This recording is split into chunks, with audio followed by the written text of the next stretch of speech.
Hello guys, welcome to celebrity town. आज मैं आपको एक्सप्लेन करने वाली हूँ latest release movie the Buckinghams murders. और इस फिल्म में लीड कैरेक्टर प्ले किया है एक्ट्रेस करीना कपूर ने। तो वीडियो स्टार्ट करने से पहले आप वीडियो को लाइक कर चैनल को जरूर सब्सक्राइब कर लीजिए ताकि ऐसी और वीडियोस आपको मिलती रहे। तो चलिए स्टार्ट करते हैं अपना वीडियो। सबसे पहले आपको बता दें फ्रेंड्स कि ये जो फिल्म है एक डिटेक्टिव जॉनर की फिल्म है। इसके अंदर करीना कपूर एक डिटेक्टिव का रोल प्ले करती है जो कि एक लेडी इंस्पेक्टर होती है और वो इस फिल्म के अंदर एक ऐसी मर्डर मिस्ट्री सॉल्व करती हैं जो कि आपको आगे जाके पता चलेगी कितनी ज्यादा कॉम्प्लिकेटिव होती है। तो चलिए स्टार्ट करते हैं एक मर्डर मिस्ट्री की इंटरेस्टिंग कहानी। फिल्म के अंदर स्टार्टिंग में हमें बताया जाता है एक कोर्ट रूम जिसके अंदर हम जसप्रीत को देखते हैं जिसके बेटे को एक शूटर किलर यानी कि साइको किलर ने शूट कर दिया होता है। और ये जो शूट आउट होता है यानी कि मर्डर होता है ये इंटेंशनली नहीं होता। ये जो साइको किलर होता है ये लोगों को ऐसे ही शौक से मारता है। एक पब में जाता है और सबको शूट करना स्टार्ट कर देता है और इसी बीच जसप्रीत का बेटा भी मारा जाता है। और इस आदमी को फिर कोर्ट रूम में बताया जाता है जो कि खुद ही कन्फेस कर लेता है और इसे जेल में डाल दिया जाता है। पर जसप्रीत ये सब कुछ नहीं भूल पाती कि उसके बेटे की मौत हो जाती है उसकी आंखों के सामने। और वो इतनी ज्यादा अंदर ही अंदर से दुखी रहती है कि उसके खून के भरे हुए टी शर्ट को भी वो अपने पास हमेशा संभाल कर रखती है और ये शहर छोड़कर जाना चाहती है और ट्रांसफर मांगती है। उसका ट्रांसफर हो भी जाता है और जसप्रीत का जो पास्ट रिलेशनशिप होता है हस्बैंड के साथ वो बिल्कुल अच्छा नहीं होता है और इसीलिए वो सेपरेट रहती थी सिर्फ अपने बेटे के साथ जिसका मर्डर हो चुका है। फिर जब उसकी दूसरी जगह पोस्टिंग होती है तो वहाँ पर वो गाड़ी लेकर निकल जाती है। उसके पापा उसे बहुत रोकने की कोशिश करते हैं क्योंकि वो भी एक कॉप होते हैं, बट वो किसी की नहीं सुनती और निकल जाती है। और फिर जिस दूसरे शहर में उसकी पोस्टिंग होती है उस शहर में हम देखते हैं कि टीवी चैनल्स पर सब जगह यही न्यूज आ रही होती है कि सरकार जो है वो नशा मुक्ति शहर बनाना चाहती है। पर फिर भी यूथ जो है वो बहुत ज्यादा नशे की ओर खींची चली जा रही है, ज्यादा से ज्यादा नशा कर रही है और अलग अलग चीजें यूज कर रहे हैं नशा करने के लिए। पाउडर वगैरह पता नहीं क्या क्या यूज कर रहे हैं। इसके चलते उनके पेरेंट्स काफी घबराए हुए हैं। वो रास्ते पर सड़कों पर उतरकर आंदोलन भी कर रहे हैं। फिर हम देखते हैं कि जसप्रीत जाती है अपने बॉस के पास सारी अपडेट देने के लिए। तो बॉस जो होते हैं वो जसप्रीत को कॉन्ग्रेचुलेट करते हैं। इसके साथ ही वो उसे एक नया केस दे देते हैं जो कि एक बच्चे का मिसिंग केस होता है। पर जसप्रीत इस केस को हैंडल नहीं करना चाहती इसलिए वो साफ साफ मना कर देती है। जसप्रीत के जो बॉस होते हैं वो कहते हैं ये ऑप्शन नहीं है, तुम्हें ये केस हैंडल करना ही पड़ेगा, हम तुम्हें इस केस के अंदर डाल रहे हैं। हम जानते हैं कि तुम्हारे साथ पास्ट में क्या हुआ है पर आगे ये सब किसी और के साथ नहीं हो, ये भी तुम्हारी रिस्पॉन्सिबिलिटी बनती है। इसके चलते ये केस तुम्हें हैंडल करना पड़ेगा। और जसप्रीत के ना चाहते हुए भी उसे इस केस के अंदर डाल दिया जाता है। फिर जसप्रीत स्टार्ट करती है इस केस को लेकर इन्वेस्टिगेशन और सीधी पहुंच जाती है कोहली फैमिली के पास क्योंकि मिस्टर एंड मिसेस कोहली का जो बच्चा होता है वो मिसिंग हो जाता है। स्कूल से घर लौटते वक्त वो पता नहीं कहाँ गायब हो जाता है, किसी को नहीं पता कि वो कहाँ गया। फिर जसप्रीत उसके पेरेंट्स से पूछताछ करती है तो पेरेंट्स बताते हैं कि उनका बच्चा काफी इंटेलिजेंट समझदार था और वो कोई गलत काम नहीं करता था, पर स्कूल से आते वक्त वो बस से उतरा और बस गायब हो गया। और फिर जसप्रीत के इंक्वायरी करने पर और फैमिली रिकॉर्ड्स निकालने पर उसे पता चलता है कि वो जो बच्चा जिसका नाम इशप्रीत होता है वो अडॉप्ट किया हुआ होता है। और फिर उसे ये भी पता चलता है कि इशप्रीत के जो फादर है दिलजीत कोहली उनका भाई जो है वो भी यहीं पर रहता है और इनके रिश्ते आपस में बिल्कुल भी अच्छे नहीं है क्योंकि बिजनेस के अंदर इनके भाई ने इन्हें धोखा दिया है। फिर जसप्रीत पूछती है कि क्या इशप्रीत का किसी से कभी कोई झगड़ा हुआ था या हस्बैंड वाइफ के बीच कोई ऐसा झगड़ा हुआ था इसका असर इशप्रीत पर पड़ा हो। पर दिलजीत बताता है कि ऐसा कुछ भी नहीं है, सब कुछ ठीक है। पर तभी उसकी माँ बताती है कि नहीं ऐसा नहीं है, जब से उसके मामा ने उसे चाटा मारा था वो थोड़ा अपसेट रहने लगा था। फिर जसप्रीत पूरा मामला पूछती है तो उसकी माँ बताती है कि इशप्रीत को सिगरेट पीते हुए देख लिया था उसके मामा ने, तो उन्होंने सिर्फ उसको चाटा ही नहीं मारा था बल्कि उसका इंस्टाग्राम पर वीडियो भी अपलोड कर दिया था। और साइड में खड़ा हुआ दिलजीत का भाई हार्दिक बोलता है कि ऐसा कुछ भी नहीं हुआ था, आप इस बात का इश्यू मत बनाइए, आप मेरे भांजे को ढूंढिए। पर जसप्रीत कहती है कि ये एक प्रोसीजर है जो कि हमें करना पड़ेगा। और फिर वहां से सारी इन्फॉर्मेशन कलेक्ट करने के बाद वो सीधा पहुंचती हेडक्वार्टर और फिर जो बस के अंदर सीसीटीवी कैमरा की रिकॉर्डिंग होती है उसे प्ले करती है। और रिकॉर्डिंग प्ले करने पर जसप्रीत को पता चलता है कि वो जो इशप्रीत होता है वो एक पार्क के बाहर ही उतर गया होता है।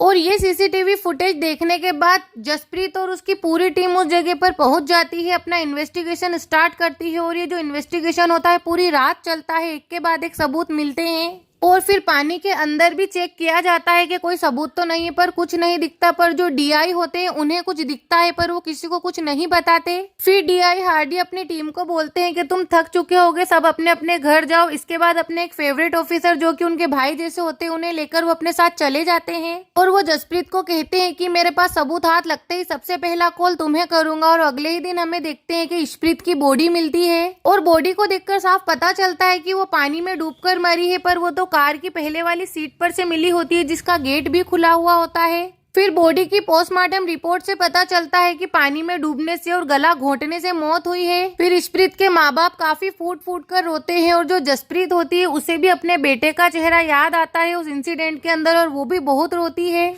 और फिर इशप्रीत की क्लासमेट से ये बात पता चलती है कि इशप्रीत डेली पियानो सीखने जाता था स्कूल से बाहर, पर कुछ वक्त से वो नहीं गया। तो वहीं हमें ये भी पता चलता है कि इसके जो पेरेंट्स होते हैं इन दोनों के बीच में भी रिश्ता अच्छा नहीं होता है, क्योंकि दलजीत का घर के बाहर एक अफेयर होता है और वो अफेयर जिससे होता है वो और कोई नहीं बल्कि इशप्रीत की जो पियानो टीचर होती है उससे ही होता है। और दिलजीत ये चाहता है कि उसका जो बेटा है वो उसकी गर्लफ्रेंड यानी पियानो टीचर से अच्छे से घुल मिल जाए, फिर वो अपनी बीवी को डिवोर्स दे दे और उसके साथ सेटल हो जाए। और मिसेस कोहली जो होती है वो अपने बच्चे को बहुत प्यार करती है और उसे नहीं छोड़ना चाहती। फिर जसप्रीत पूछती है कि जिस दिन इशप्रीत की डेट हुई उस दिन आप दोनों कहाँ थे, और ये दोनों अपना अपना वेरिफिकेशन दे देते हैं और इंक्वायरी करने पर ये पता चलता है कि ये दोनों बिल्कुल सही बोल रहे हैं। फिर अचानक से एक बड़ा हिंट हाथ लगता है कि जिस गाड़ी के ऊपर उसकी डेथ बॉडी मिली थी वो गाड़ी किसी और की नहीं बल्कि दिलजीत के भाई की ही होती है, जिससे कि उसका झगड़ा होता है। और ये गाड़ी उसके भाई का बेटा चलाता था और उसके भाई का जो बेटा होता है वो सभी तरह के नशे करता है और उसके साथ उसका एक दोस्त भी होता है। फिर पुलिस को ये पता चलता है तो पुलिस उन दोनों को कस्टडी में ले लेती है और वो जो होता है वो पूरी तरह से इस बात से डिनाई करता है। वो कहता है कि क्या गाड़ी के अंदर डेड बॉडी मिलने से मैं ही थोड़ी ना मर्डरर हो गया हूँ। वो पूरी तरह से इस बात से इनकार करता है कि उसने कुछ नहीं किया है। फिर हम देखते हैं कि जो डीआई हार्डी होता है वो हर बात घुमा फिरा कर शाकिब पर ही निशाना साधता है, जैसे मानो इनकी कोई पर्सनल दुश्मनी हो। उसने मर्डर किया या नहीं किया ये नहीं पता, ये जो होता है उसको फाइनली मर्डरर मान चुका होता है। बात में उसको ही पॉइंट आउट कर रहा होता है और फिर जो उसका लॉयर होता है वो बोलता है कि इसका क्या मोटिव है, जब कोई प्रूव नहीं है तो आप कैसे ब्लेम कर रहे हो। पर फिर भी शाकिब को रिहा नहीं किया जाता, पुलिस कस्टडी में ही रखा जाता है। तो यहीं पर फिर शाकिब के फैमिली मेंबर्स आते हैं यानी कि दलजीत के भाई वगैरह, और वो दलजीत को कहते हैं कि चाहे हमारे बीच में कुछ भी दुश्मनी हो पर हमारे बच्चों ने तुम्हारे बच्चों का कभी भी बुरा नहीं चाहा है और मेरा बेटा शाकिब तुम्हारे बेटे इशप्रीत का मर्डर कभी भी नहीं कर सकता है। पर दिलजीत के तो सर पर मानो खून सवार था क्योंकि सारे सबूत शाकिब के खिलाफ होते हैं। फिर इन दोनों का झगड़ा इतना बढ़ जाता है कि दोनों में हाथापाई हो जाती है। तो वहीं इधर जसप्रीत को 2 मिलियन के इंश्योरेंस के कागज मिलते हैं जो कि इशप्रीत के नाम के होते हैं। तो इस तरह से फैमिली के सारे ही मेंबर सस्पेक्ट होते हैं। तो वहीं उसके मामा के बारे में भी खोजबीन करने पर पता चलता है कि वो पहले नशे का धंधा किया करते थे, नशे के सामानों का व्यापार किया करते थे। एक तरह से पूरी फैमिली ही होती है जो कि कटघरे में खड़ी होती है। तो वहीं जसप्रीत साकिब से पूछताछ करने जाती है कि उस दिन एक्चुअल में क्या हुआ था। तो फिर साकिब बोलता है कि तुम तो खुद ही डिटेक्टिव हो, तुम खुद ही पता कर लो। इस पर जसप्रीत उसे कहती है कि तुम तुम्हारे पेरेंट्स के बारे में सोचो, उनका क्या हाल है, थोड़ा इमोशनल करती है। इसके बाद वो बताता है कि उस दिन क्या हुआ था। वो बताता है कि मैं और मेरा दोस्त गाड़ी में बैठे हुए ऐसे ही नशा कर रहे थे, तभी मैंने देखा कि उधर इशप्रीत आ गया और इशप्रीत आकर बोला कि मेरे पास एक पैकेट है, क्या तुम खरीदोगे। और उसका जो दोस्त होता है वो कहता है कि मेरे दोस्त ने खरीद लिया पर उसके पास $30 कम थे और मेरा दोस्त कह रहा था कि $30 लिए बिना ही यहाँ से भाग जा तू। पर इशप्रीत का कहना था कि मैं पूरे पैसे लिए बिना यहाँ से नहीं जाऊंगा और वो धमकी भी दे रहा था कि मैं तुम्हारी मम्मी पापा को बता दूंगा कि तुम लोग यहाँ पर बैठकर क्या करते हो। तभी मैंने गुस्से में उसका मुंह सिर्फ पानी के अंदर डुबोया जिससे उसने कहीं ज्यादा पानी पी लिया था। पर फिर उसके बाद मैंने सिर्फ उसे वार्निंग देकर छोड़ दिया क्योंकि वो खुद भी नशे के सामान बेच रहा था जो कि उसको उसके मामा ने दिए थे। और फिर वार्निंग देने के बाद मैंने उसको छोड़ दिया था। वो मुझसे उम्र में छोटा है इसलिए मैंने उसको ज्यादा मारा पीटा नहीं, सिर्फ उसको धमकी दी, थोड़ा बहुत उसे टॉर्चर किया ताकि वो मेरा सीक्रेट किसी को बताए नहीं। और वो खुद भी जो था वो भी नशा करता था, तो मैंने उसको समझा बुझा कर वहाँ से छोड़ दिया और फिर वो चला गया था वहाँ से। पर उसके थोड़ी ही देर बाद जब मैं नदी में नहा रहा था तो अचानक से मेरे पैरों में कुछ आया और मैंने देखा तो वो इशप्रीत की बॉडी थी। मैं बहुत घबरा गया। हमने डिसाइड किया कि इसको हॉस्पिटल लेकर चलते हैं, पर मेरे दोस्त ने मना कर दिया कि हम फंस जाएंगे, इसलिए मैंने उसको सिर्फ गाड़ी में बिठा दिया और गाड़ी को वहीं पर छोड़कर भाग गया। तो वहीं दूसरी जगह हम हार्दिक को देखते हैं जो कि उसकी भाभी यानी कि मिसेस कोहली से फ्लर्ट करता दिखाई देता है। तो वहीं दूसरी तरफ जसप्रीत को ये भी पता चल जाता है कि दलजीत का उसके बेटे की पियानो टीचर के साथ अफेयर है और वो इशप्रीत के साथ अच्छे खासा टच में भी थी। इसके चलते जसप्रीत ने उनका भी इंट्रोगेशन किया, उनसे भी इंक्वायरी की, पर कुछ खास पता नहीं चला। उसने सिर्फ इतना कहा कि दलजीत अपनी वाइफ के साथ खुश नहीं है, वो उसके साथ नहीं रहना चाहता बल्कि वो तो मेरे साथ रहना चाहता है, हम दोनों एक दूसरे से प्यार करते हैं।